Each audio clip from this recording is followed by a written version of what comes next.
Bisa nggak dengan sukses itu kita berani membuka target lolos lagi Piala Dunia. Nah ini kan kembali ya kata karakter daripada pelatihnya ini yang kita lagi searching gitu. Yes, mantap sekali. Tak kuat pagi ini. Tak kuat desakan publik. PSSI akhirnya umumkan 5 calon pelatih baru Timnas Indonesia.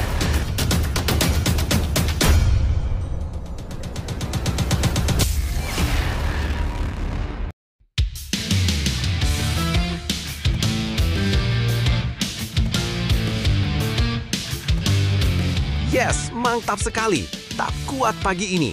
Tak kuat desakan publik. PSSI akhirnya umumkan 5 calon pelatih baru Timnas Indonesia. Nama Shin Tae-yong disebut-sebut. Tapi, Mimin minta tolong tonton video ini sampai selesai, agar tidak ada kesalahpahaman yang terjadi. Dan tak bosan-bosan juga, tolong like dan share video ini ke media sosial kalian, agar semua orang tahu apa yang sedang terjadi.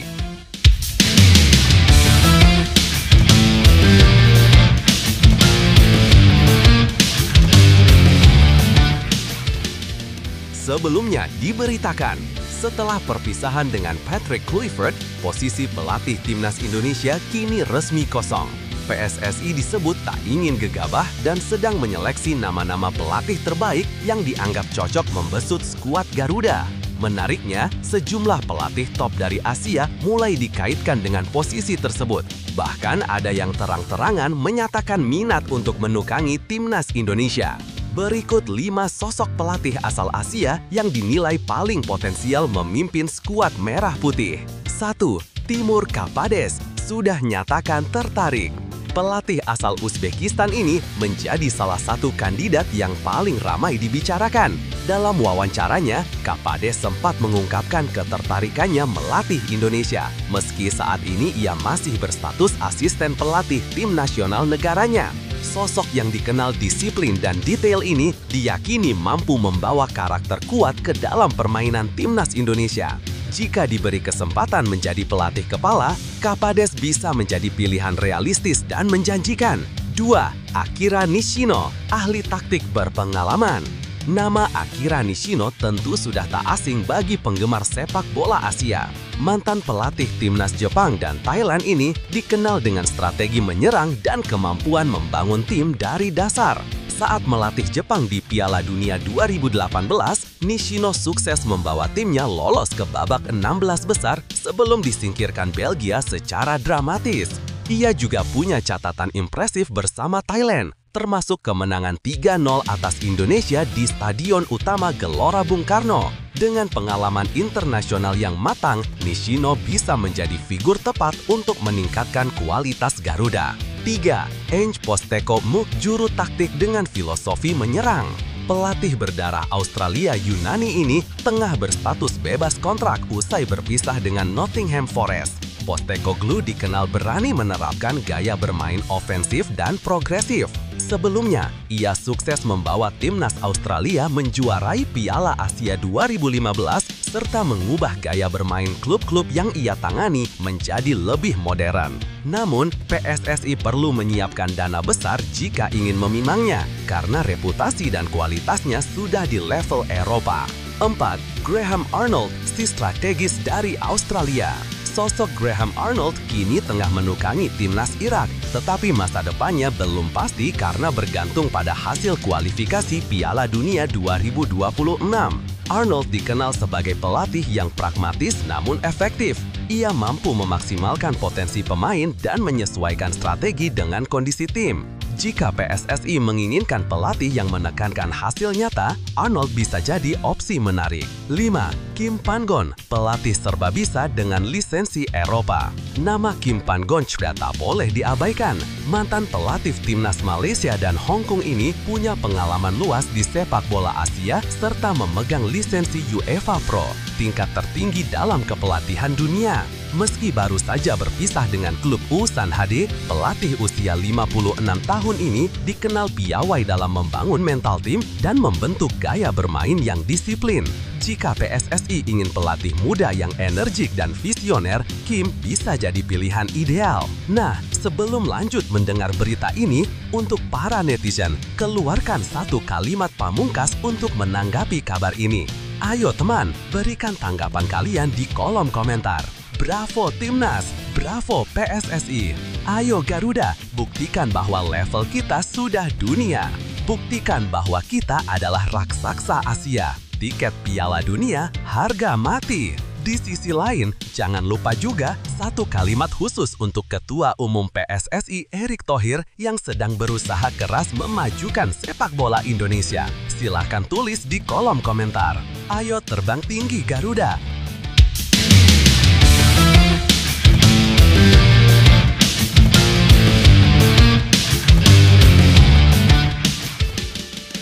Mari kita lanjut teman-teman. Kelima pelatih di atas punya kualitas dan pengalaman yang bisa membawa timnas Indonesia ke level yang lebih tinggi. PSSI tinggal menyesuaikan dengan kebutuhan jangka panjang dan filosofi permainan yang ingin dikembangkan. Menarik untuk ditunggu, siapa yang akhirnya dipercaya untuk menahkodai Garuda? Apakah yang sudah berpengalaman di level dunia atau sosok baru yang siap menulis sejarah bersama Indonesia? Lebih lanjut, melihat situasi saat ini, PSSI tampak sangat berhati-hati dalam menentukan sosok pelatih baru untuk timnas Indonesia. Dan langkah itu memang patut diapresiasi. Setelah era Patrick Kluivert yang berakhir mendadak, mencari pengganti bukan sekedar soal nama besar, melainkan soal visi dan kecocokan dengan karakter sepak bola Indonesia. Beberapa nama yang muncul seperti Timur Kapades, Akira Nishino, Ange Postecoglou, Graham Arnold hingga Kim Panggon menunjukkan bahwa PSSI sedang mempertimbangkan pelatih yang tidak hanya berpengalaman tetapi juga memahami kultur dan dinamika sepak bola Asia. Ini penting karena sepak bola Asia memiliki ciri khas tersendiri, penuh semangat, cepat dan membutuhkan adaptasi taktis yang matang. Khususnya bagi pelatih seperti Kapades yang sudah menyatakan minat, ini menjadi sinyal positif bahwa timnas Indonesia mulai diperhitungkan di mata pelatih luar negeri. Artinya, proyek pengembangan sepak bola nasional mulai terlihat menarik secara profesional. Namun, PSSI juga harus realistis. Beberapa pelatih top seperti Postecoglou mungkin membutuhkan anggaran besar dan jaminan proyek jangka panjang. Sementara, nama-nama seperti Nishino atau Kim Panggon bisa menjadi opsi ideal jika PSSI ingin pelatih yang mengerti mentalitas dan ritme sepak bola Tenggara. Dalam kondisi seperti ini, kesabaran menjadi kunci. Memilih pelatih tidak boleh sekedar karena desakan publik atau popularitas, tetapi karena kecocokan filosofi dan komitmen membangun fondasi yang kuat untuk masa depan timnas. Karena pada akhirnya, siapapun yang dipilih akan menjadi wajah dari kebangkitan sepak bola Indonesia. Setiap masa transisi adalah kesempatan untuk bangkit lebih kuat. Dengan pelatih yang tepat dan semangat Garuda yang tak pernah padam, timnas Indonesia bisa menatap masa depan dengan percaya diri. Percayalah, proses yang sabar akan melahirkan hasil yang besar. Langkah berani, Indra Syafri, 8 pemain diaspora siap bela Garuda Muda di SEA Games 2025. Sebelumnya diberitakan, langkah besar tengah disiapkan pelatih Indra Syafri jelang SEA Games 2025 di Thailand. Setelah PSSI menetapkan target tinggi untuk meraih hasil maksimal, kabar mengejutkan muncul. Indra dikabarkan memanggil 8 pemain diaspora untuk memperkuat timnas Indonesia U22. Keputusan ini bukan tanpa alasan. Ketua Umum PSSI Erick Thohir menegaskan bahwa FIFA Matchday November 2025 akan sepenuhnya difokuskan untuk tim muda asuhan Indra Syafri sebagai ajang pemanasan menuju SEA Games. Berikut 3 faktanya. 1. FIFA Matchday jadi ajang pemanasan Garuda Muda. Dalam konferensi pers di Stadion Utama Gelora Bung Karno, Erick Thohir menegaskan bahwa FIFA Matchday November 2025 akan digunakan untuk mempersiapkan skuad muda.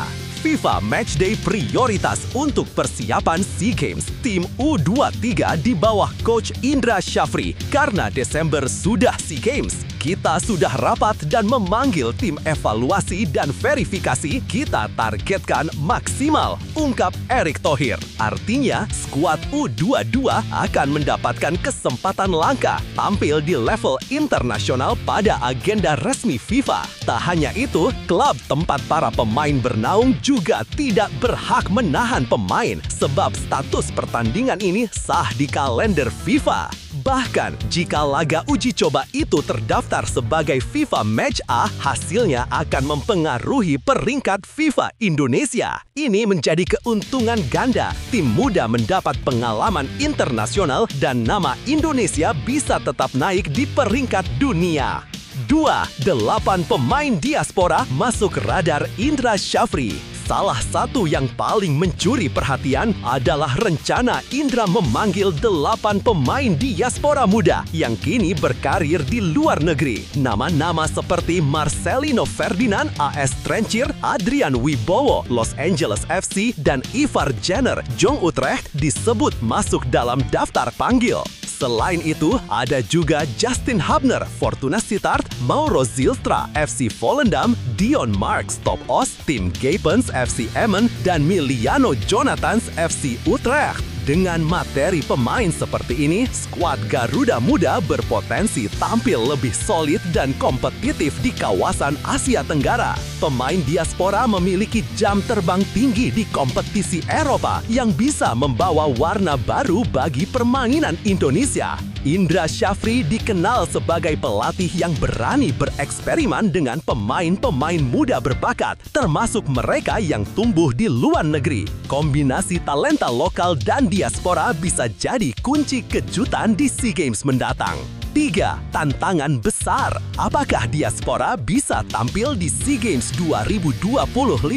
Meski rencana pemanggilan ini terdengar menjanjikan, ada satu kendala besar. SEA Games bukan agenda resmi FIFA. Artinya, klub luar negeri tidak berkewajiban melepas pemainnya untuk ajang tersebut. Pertanyaannya, apakah Marcelino Ferdinand dan kawan-kawan benar-benar bisa membela Garuda Muda di Thailand? PSSI harus melakukan lobi tingkat tinggi seperti yang mereka lakukan saat Piala Asia U23. Saat itu, upaya diplomasi berhasil membuat beberapa pemain diaspora seperti Nathan Chooan, Rafael Struya, dan Justin Hubner bisa memperkuat timnas nasional. Kini, hal serupa perlu dilakukan lagi agar kekuatan penuh bisa diturunkan di SEA Games. Jika lobi ini sukses, timnas Indonesia U22 bisa menjadi salah satu tim terkuat sepanjang keikutsertaan di SEA Games. Lebih lanjut, situasi ini memperlihatkan langkah berani dan visioner dari PSSI dalam membangun masa depan sepak bola Indonesia. Menyerahkan FIFA Matchday untuk tim U22 bukan hanya soal eksperimen, tapi bentuk kepercayaan terhadap regenerasi pemain muda. Keputusan ini menunjukkan bahwa Indonesia tidak ingin hanya mengejar hasil instan, melainkan menyiapkan fondasi jangka panjang agar timnas senior nanti memiliki kedalaman skuad yang kuat dan berpengalaman.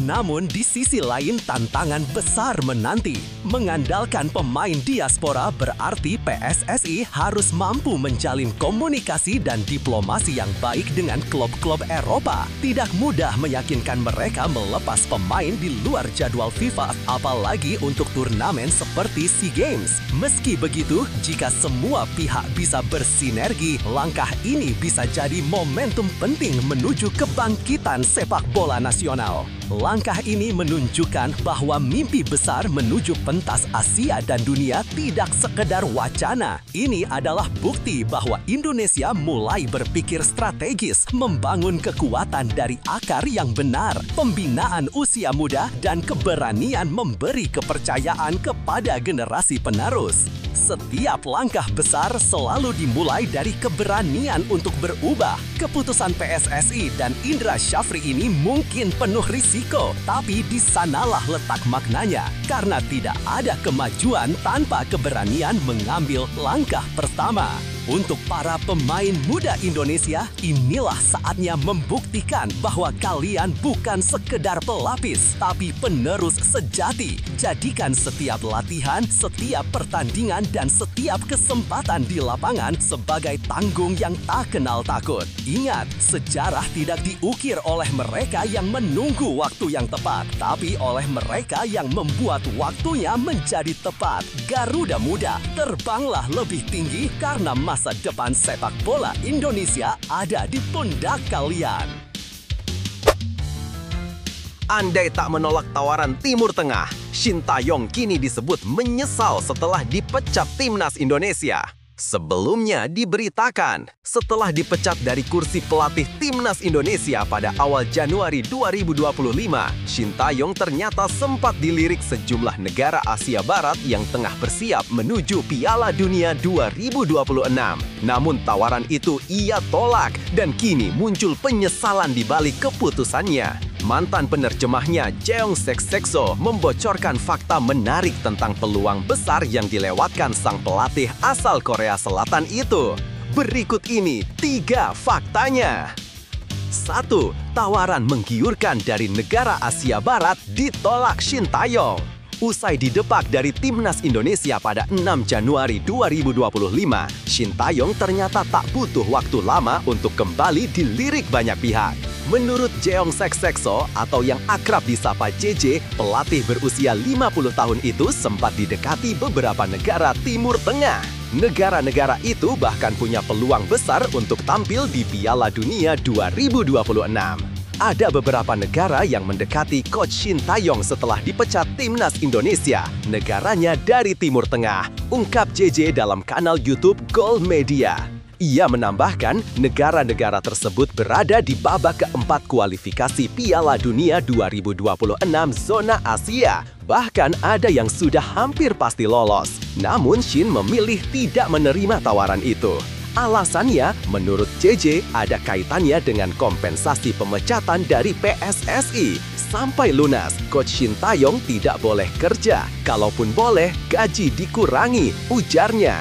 2. Akhirnya pilih pulang ke Korea, tapi gagal bersinar di Ulsan HD. Setelah sempat vakum beberapa bulan, Shin akhirnya kembali ke dunia kepelatihan pada Agustus 2025. Ia menerima tawaran dari klub Ulsan HD, tim papan atas Korea Selatan yang juga pernah menjadi juara liga domestik. Namun nasibnya justru jauh dari harapan. Dalam 10 laga yang ia pimpin, Ulsan hanya meraih 2 kemenangan, 4 hasil imbang, dan 4 kekalahan. Hasil itu membuat manajemen klub kehilangan kesabaran. Tepat pada 9 Oktober 2025, Shin Tae-yong resmi dipecat dari posisinya. Sebuah catatan pahit mengingat Ulsan semula berharap kehadirannya bisa mengangkat performa tim setelah musim yang tidak stabil. 3. Andai ke Timur Tengah, bisa saja tampil di Piala Dunia 2026. Banyak yang kemudian bertanya-tanya, negara mana sebenarnya yang sempat mengincar Shin Tae-yong? Berdasarkan data periode Januari hingga Agustus 2025, ada beberapa negara Asia Barat yang saat itu sedang mencari pelatih baru. UEA misalnya mengganti Paulo Bento dengan Cosmin Olaroyu pada Maret 2025. Lalu Irak memecat Jesus Casas pada April dan menunjuk Graham Arnold. Oman juga mengganti Rashid Jaber dengan Carlos Queiroz di bulan Juli, sementara Qatar menunjuk Julen Lopetegui yang sama. Jika melihat reputasi Shin dan prestasinya membawa Indonesia lolos ke Piala Asia, bukan tidak mungkin ia sebenarnya bisa mendapat salah satu kursi itu. Namun semua sudah berlalu. Kini publik bertanya, menyesalkah Shin Tae-yong telah menolak tawaran emas tersebut? Tanpa disadari, keputusan yang terlihat sederhana bisa menjadi titik balik besar dalam karir seseorang. Shin Tae-yong mungkin menyesal, tapi pengalaman pahit ini bisa menjadi pelajaran berharga. Dalam dunia sepak bola, kesempatan besar tak datang 2 kali. Dan keberanian mengambil langkah kadang menentukan masa depan seorang pelatih. Lebih lanjut, melihat perjalanan Shin Tae-yong ini, tampak jelas betapa tipisnya garis antara keputusan yang tepat dan penyesalan di kemudian hari. setelah dipecat dari timnas Indonesia, sebenarnya peluang besar terbuka lebar di depannya. Negara-negara Asia Barat yang tengah bersiap menuju Piala Dunia bukan hanya menawarkan posisi strategis, tapi juga kesempatan untuk membuktikan diri di panggung dunia. Namun karena urusan administratif dan kontrak kompensasi, peluang itu harus dilewatkan begitu saja. Bila Shin mengambil tawaran tersebut, bukan tidak mungkin namanya masih bersinar di level internasional saat ini. Justru sebaliknya, kepulangannya ke Korea bersama Ulsan HD malah berujung pahit dengan hasil yang jauh dari harapan. Kadang rasa aman di rumah sendiri tidak selalu menjamin keberhasilan. Dunia sepak bola menuntut keberanian, fleksibilitas, dan kecepatan membaca momentum. Situasi ini seolah jadi cermin bahwa karir pelatih seperti juga kehidupan adalah tentang mengambil resiko dan belajar dari pilihan. Shin Tae-yong mungkin menyesal, tapi pengalaman ini bisa menjadi bekal untuk bangkit lagi. Siapa tahu, di kesempatan berikutnya, ia bisa kembali ke puncak, bukan sebagai pelatih yang menolak tawaran, tapi sebagai sosok yang belajar dari kesalahan dan kembali membuktikan kelasnya. Setiap kegagalan adalah guru terbaik, dan mungkin itu juga yang sedang dialami oleh Shin Tae-yong. Ia sudah pernah membawa timnas Indonesia ke level yang belum pernah dicapai sebelumnya. Artinya, kemampuan dan visi besar itu tetap ada di dalam dirinya. Kegagalan di Ulsan atau penyesalan karena menolak tawaran dari Asia Barat bukanlah akhir, melainkan jeda untuk bangkit dengan lebih kuat. Jadi, jangan pernah takut menyesal. Takutlah jika berhenti mencoba. Karena orang hebat bukan mereka yang tak pernah jatuh, melainkan mereka yang selalu bangkit dan belajar dari setiap luka. Seperti Shin Tae-yong, siapapun bisa kembali bersinar jika tidak menyerah pada penyesalan dan terus bergerak maju. Pelatih baru timnas masih misteri. Ini 3 alasan kenapa PSSI tak mau buru-buru gantikan Patrick Kluivert. Sebelumnya diberitakan, pasca perpisahan dengan Patrick Kluivert pada 16 Oktober 2025, kursi pelatih timnas Indonesia resmi lowong. Keputusan mendadak ini memicu banyak spekulasi di kalangan publik, mulai dari siapa calon penggantinya hingga arah kebijakan baru PSSI. Namun, Ketua Umum PSSI Erick Thohir menegaskan bahwa federasi tidak akan gegabah. Proses mencari pelatih baru harus dilakukan dengan penuh pertimbangan. Berikut ini 3 faktanya. 1. Butuh proses dan pertimbangan matang. Erick Thohir menegaskan bahwa mencari sosok pelatih baru bukan perkara cepat.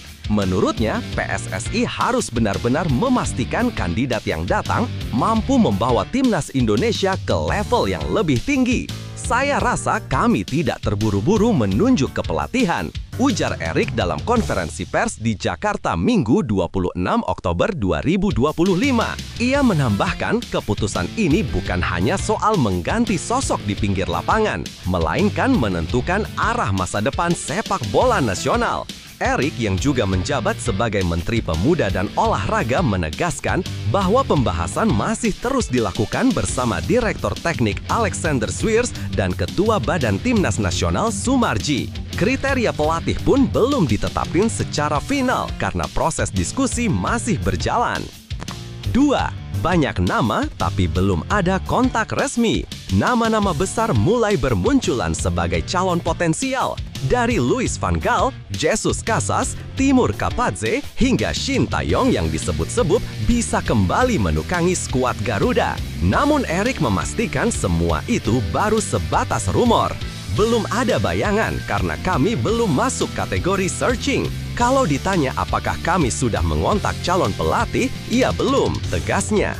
PSSI tampaknya memilih untuk menahan diri sebelum benar-benar memulai proses pencarian. Langkah ini dinilai wajar, karena setelah kegagalan di kualifikasi Piala Dunia 2026, publik berharap pelatih berikutnya benar-benar membawa perubahan nyata, bukan sekedar pergantian nama. 3. Fokus ke Timnas U22 dan SEA Games 2025. Kekosongan kursi pelatih timnas senior membuat Indonesia kemungkinan besar tidak akan turun di agenda FIFA Matchday November 2025. Sebagai gantinya, perhatian akan diarahkan ke Timnas Indonesia U22 yang sedang bersiap menuju SEA Games 2025. Keputusan ini juga menunjukkan bahwa PSSI tidak ingin memaksakan situasi. Dengan memberi ruang kepada tim muda untuk tampil, federasi berupaya menjaga kontinuitas pembinaan, sekaligus memberi kesempatan bagi generasi berikutnya untuk unjuk gigi di level internasional. Langkah ini bisa menjadi momen penting bagi para pemuda untuk membuktikan iri, sambil menunggu datangnya pelatih baru yang akan membawa arah baru bagi Timnas Indonesia. Namun, kursi pelatih Timnas masih kosong. Keputusan PSSI untuk tidak terburu-buru menunjukkan keseriusan dalam membangun fondasi yang lebih kuat. Publik boleh tidak sabar, namun seperti yang dikatakan Erik, semua butuh proses. Karena di balik kesabaran ada harapan besar untuk melihat Garuda kembali terbang tinggi. Lebih lanjut, situasi ini bisa dibilang cukup sensitif, namun juga penuh harapan. Setelah kegagalan di Piala Dunia 2026, publik tentu menuntut perubahan cepat. Tapi langkah PSSI untuk tidak tergesa-gesa justru menunjukkan kematangan dalam berpikir strategis. Mencari pelatih bukan hanya soal mengganti sosok, tapi menentukan arah masa depan sepak bola Indonesia. Erick Thohir tampak berusaha membangun sistem yang lebih stabil, bukan sekedar reaktif terhadap tekanan publik. Dengan menunda pencarian pelatih dan memfokuskan perhatian pada tim U22, federasi seolah ingin menanam pondasi baru dari bawah. Ini langkah berani, tapi perlu konsistensi dan transparansi agar tidak kehilangan kepercayaan publik. Kalau dijalankan dengan benar, keputusan ini bisa jadi titik balik penting. Namun jika berlarut-larut tanpa arah jelas, justru bisa menghilangkan momentum kebangkitan Timnas hilang begitu saja. Semua tergantung bagaimana PSSI menjaga keseimbangan antara perencanaan matang dan kebutuhan untuk segera bergerak maju. Dalam setiap masa transisi selalu ada ruang untuk tumbuh dan memperbaiki diri. Mungkin saat ini Timnas Indonesia sedang berada di fase sulit, tapi justru disinilah kekuatan sejati diuji. Dari kegagalan lahir pembelajaran, dari kesabaran lahir kemenangan. Para pemain, pelatih, dan supporter harus tetap percaya bahwa proses panjang ini sedang mempersiapkan sesuatu yang besar. Seperti Garuda yang perlu waktu sebelum mengepakkan sayapnya kembali, begitu pula Timnas kita sedang menunggu saat terbaik untuk terbang lebih tinggi. Jangan kehilangan semangat, karena setiap langkah kecil yang dijaga dengan konsisten bisa menjadi awal dari kebangkitan besar. Tetap dukung, tetap percaya, dan biarkan waktu membuktikan bahwa Indonesia memang layak bersinar di panggung dunia. Dari Venezia ke Garuda, Jai Ijes bocorkan 2 momen yang bikin merinding di Timnas Indonesia. Sebelumnya diberitakan, bek anggoh asal klub Sassuolo, Jai Ijes kembali jadi sorotan setelah mengungkap 2 momen paling berkesan selama membela Timnas Indonesia. Dalam wawancaranya dengan kanal resmi US Sassuolo, pemain berusia 25 tahun ini mengenang perjalanan emosionalnya sejak debut di skuad Garuda hingga dipercaya menjadi kapten Timnas Nasional. Berikut ini 3 faktanya yang bikin bangga dan haru setiap pendukung Merah Putih. 1. Debut lawan Vietnam langsung cetak gol bersejarah. Momen pertama yang tak terlupakan bagi Jai Ijes adalah saat debut lawan Vietnam dalam laga kandang kualifikasi Piala Dunia 2026. Pertandingan itu menjadi awal perjalanan emosionalnya bersama Garuda dan juga awal cerita cintanya dengan Merah Putih. Jai mengingat betul bagaimana dirinya tampil penuh semangat dan langsung mencetak gol pertamanya untuk Indonesia dalam laga tandang berikutnya melawan Vietnam. Kami menang 1-0, kemudian bertanding away melawan Vietnam. Saya mencetak gol pertama untuk Timnas, satu-satunya gol saya sampai saat ini, ujar Jai mengenang. Bagi pemain bertahan seperti Jai, mencetak gol bukan hal yang sering terjadi. Karena itu, momen tersebut terasa begitu istimewa. Ia mengaku rasanya sangat luar biasa karena biasanya saya tidak mencetak gol, tapi kali itu saya melakukannya untuk Timnas. Itu sungguh luar biasa. 2. Bangga bela tanah leluhur, emosi tak terkendali. Jai Ijes bukan sekedar pemain naturalisasi. Ia memandang keputusannya menjadi bagian dari timnas Indonesia sebagai panggilan darah dan hati. Setelah resmi menjadi warga negara Indonesia, ia merasa seolah sedang menunaikan janji kepada keluarga dan leluhurnya. Itu sungguh perasaan yang sulit dideskripsikan dan kamu baru sadar setelah pertandingan, katanya dengan nada haru. Kamu mencetak gol untuk negara dari keluargamu, tempat mereka lahir dan dibesarkan, dan di mana mereka tinggal untuk waktu yang lama. Bagi Jai, momen itu bukan hanya tentang mencetak gol, tapi tentang menyatu dengan sejarah keluarganya. Ia merasa bangga bisa mengharumkan nama bangsa tempat asal-usulnya, membuktikan bahwa semangat Garuda bisa hidup di dada siapapun yang cinta Indonesia dengan tulus. 3. Dapat kepercayaan jadi kapten, emban tanggung jawab 290 juta rakyat. Tak berhenti di situ, Jai Ijes merasakan momen besar lainnya saat ditunjuk menjadi kapten timnas Indonesia. Status itu tak hanya simbol penghormatan, tapi juga tanggung jawab besar untuk menjadi contoh dan pemimpin di lapangan.